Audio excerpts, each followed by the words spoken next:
আমাদের আসলে যে বিচারিক প্রক্রিয়া আছে সেইখানে হিউজ ব্যাকলগস আছে।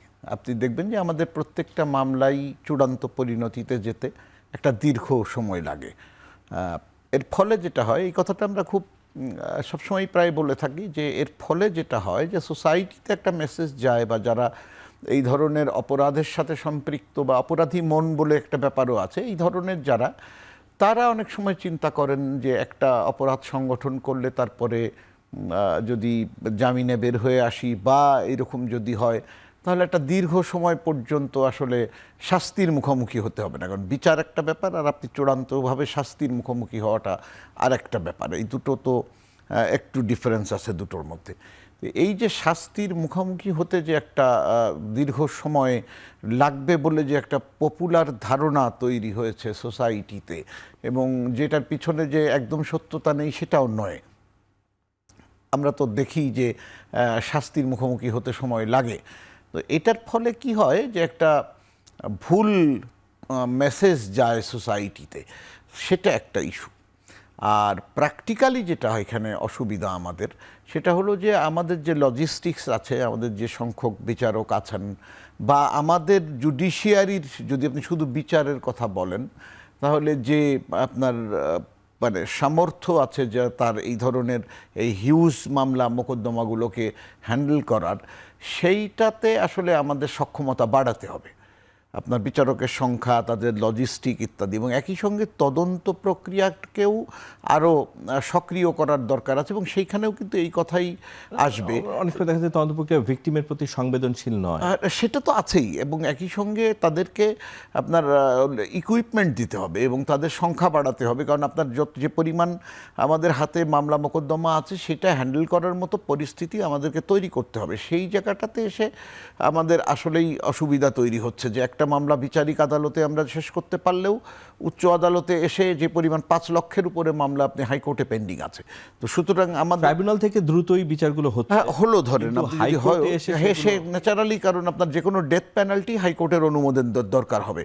তো হাইকোর্টে যে পরিমাণ শুধু ডেথ পেনাল্টি এখন পেন্ডিং অবস্থায় আছে, ওখানে একটা রুলস মানা হয় মানে যে বটলনেকটা আসলে হাইকোর্টে বা মানে আদালতে, সেটা ওইভাবে বলা যাবে না। আপনার এই পুরো প্রক্রিয়াটার মধ্যেই বটলনেকটা আপনি এভাবে বলবেন।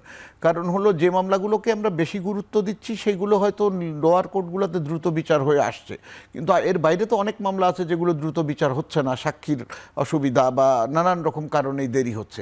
এখন প্রশ্ন হলো যে আপনি আসিয়ার কথাটা বলছিলেন যে ঝিনাদার, এই মামলাটার বিচারিক কাজ শেষ হয়েছে লোয়ার কোর্টের, সর্বোচ্চ শাস্তি হয়েছে, কিন্তু এখন চূড়ান্ত হয়নি, হাইকোর্টের অনুমোদনের জন্য অপেক্ষমান আছে।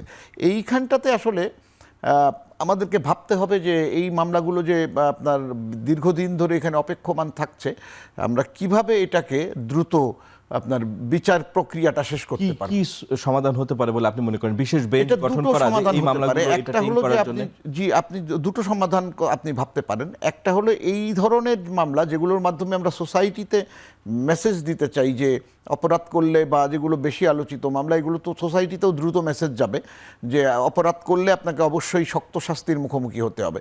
সেই মামলাগুলোকে আপনি আলাদা করে আপনি হাইকোর্টে বিশেষ বেঞ্চ করে এটার শুনানি শেষ করে দিতে পারেন, এটা একটা হতে পারে।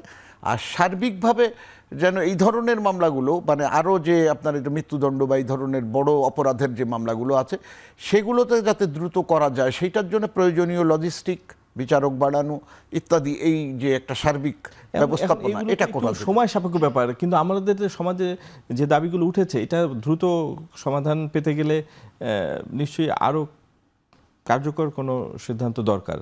আরো নিশ্চয়ই কার্যকর সিদ্ধান্ত দরকার, কারণ এই পুরো ব্যাপারটা প্রয়োজন, মানে ব্যাপক, এটা তো ব্যাপক বিষয়। জি, ব্যাপক বিষয়, এবং এই দায়িত্ব তো রাষ্ট্রকে নিতে হবে। তার কারণ হলো আপনি যদি কাঠামো ঠিক রাখতে চান, সোসাইটিতে অপরাধীদের জন্য যদি একটা ভীতি বলেন অথবা যথাযথ মেসেজ দেওয়ার ব্যাপারটা যদি ধরেন, তাহলে রাষ্ট্রকে এই দায়িত্ব নিতে হবে যে অপরাধ করলে তার দ্রুত বিচার হবে এবং তারা খুব দ্রুতই শাস্তির মুখোমুখি আসবেন। তাহলেই আপনি দেখবেন যে এটার প্রবণতা কমে আসে। আজকেও প্রধানমন্ত্রী বলেছেন যে 1 মাসের মধ্যে রামিসা হত্যার সর্বোচ্চ শাস্তি নিশ্চিত করা হবে। এটা বলতে কি আমরা কি বুঝাই?